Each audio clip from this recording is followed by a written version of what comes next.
Title দেখে হয়তো বুঝতেই পেরেছো আজকে আমি বাড়িতে যাব। সকাল সকাল একদম রেডি হয়ে গেছিলাম বাড়িতে যাওয়ার জন্য। বাড়িতে যাওয়ার কথা মনে পড়লে অনেক খুশি খুশি লাগে। বাবা মার থেকে দূরে থেকে বাড়িতে যাওয়ার আনন্দটাই অন্য। বাড়ি থেকে অনেক বেশি দূরে থাকে তারাই মাত্র এই অনুভূতিটা বুঝতে পারে। বিশেষ করে প্রবাসী ভাইয়েরা যারা আছে তারা তো এটার ফিলিংসটা অনেক ভালোভাবে বুঝতে পারে।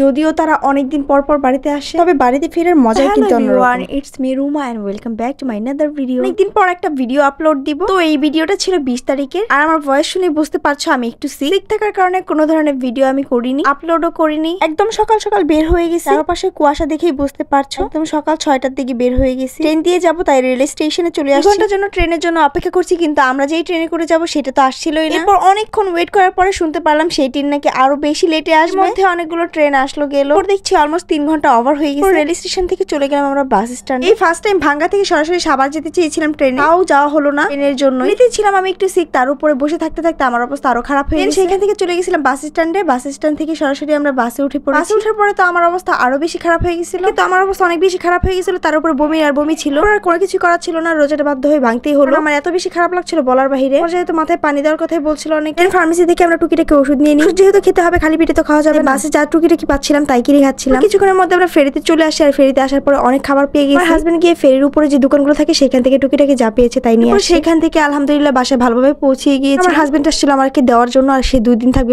সেখান থেকে আমার শ্বশুর বাড়িতেও গিয়েছিলাম, থেকে ঘুরে আসে তারপর আমাদের বাসায় আসি। আমার হাজবেন্ড আবার 2 দিন পরে চলে আসবে, শুধুমাত্র আমাকে দেওয়ার জন্যই আসছে। যাই হোক, এরপর বাসায় আসার পর বাবুর সাথে খেলাধুলা। এর মধ্যে ইফতারি টাইম হয়ে গেছে। ইফতারি সবকিছু আম্মু রেডি করে ফেলে। মাশাআল্লাহ, দেখো আমাদের বাবু এখন আঙ্গুর নিয়ে খেলা করছে, আবার একটু একটু কামড়। অবশ্যই মাশাআল্লাহ বলবে আর ওর জন্য দোয়া করবে। বাবু আজকে সবাইকে মুড়ি মাখায় খাওয়াচ্ছিল। মুড়ি মাখায় এত বেশি মজা হয়েছে বলার বাহিরে। খুবই মজা হয়েছিল ওর মুড়ি মাখা। সবাই মিলে একসাথে মুড়ি মাখিয়ে খেলাম। এরপর ভাইয়া সবার জন্য কাচ্চি নিয়ে আসছিল, আমি আর আমার বোন মিলে এক প্লেটে খাচ্ছিলাম। আর এটা হচ্ছে অন্যরকম একটা কাচ্চি, এটা আমাদের এলাকায় পাওয়া যায়। এই কাচ্চিটার টেস্টই অন্যরকম। এটা কিন্তু বাসমতি চাউল দিয়ে বানানো হয় না, এটা পোলাওয়ের যে চাল আছে সেটা দিয়ে বানানো হয়। প্রথম যারা কাচ্চি খাবে, জীবনে প্রথম যারা খাবে বা খায়, লক্ষ্মী যদি বাসমতি চাউলের কাচ্চি আর পোলাওয়ের যে কাচ্চি এটা খাওয়ানো হয়, 100% শিওর সবাই বলবে এই পোলাও চাউলের কাচ্চিটাই বেশি মজা। খেতে কিন্তু কাচ্চির থেকে কম না। ধরনের কাচ্চির মশলাগুলো দেওয়া হয়, চাউলে তো এক্সট্রা কোনো টেস্ট নেই, যতটুকু টেস্ট সেটা মশলা দিয়ে বানানো হয়। তবে এই কাচ্চিটা এত বেশি মজা, যারা খেয়েছে আমাদের এলাকার এই কাচ্চি তারাই বলতে পারবে। কাচ্চিটার লোকেশন সহ ডিটেইলসে একটা ভিডিও বলবো। আর বিশ্বাস করো এই কাচ্চিটা এত বেশি মজা, এত বেশি মজা। ও আমাদের জন্য প্রায় নিয়ে আসে, ভাইয়াও নিয়ে আসে। 100% শিওর একবার যে এই কাচ্চিটা খাবে সে ফ্যান হয়ে যাবে। আজকের ভিডিওটা এই পর্যন্তই। তোমাদের কাছে কেমন লেগেছে অবশ্যই কমেন্ট করে জানাবে। আর ইউটিউব থেকে নতুন দেখে থাকলে অবশ্যই সাবস্ক্রাইব করে দিবে, আর ফেসবুক থেকে দেখলে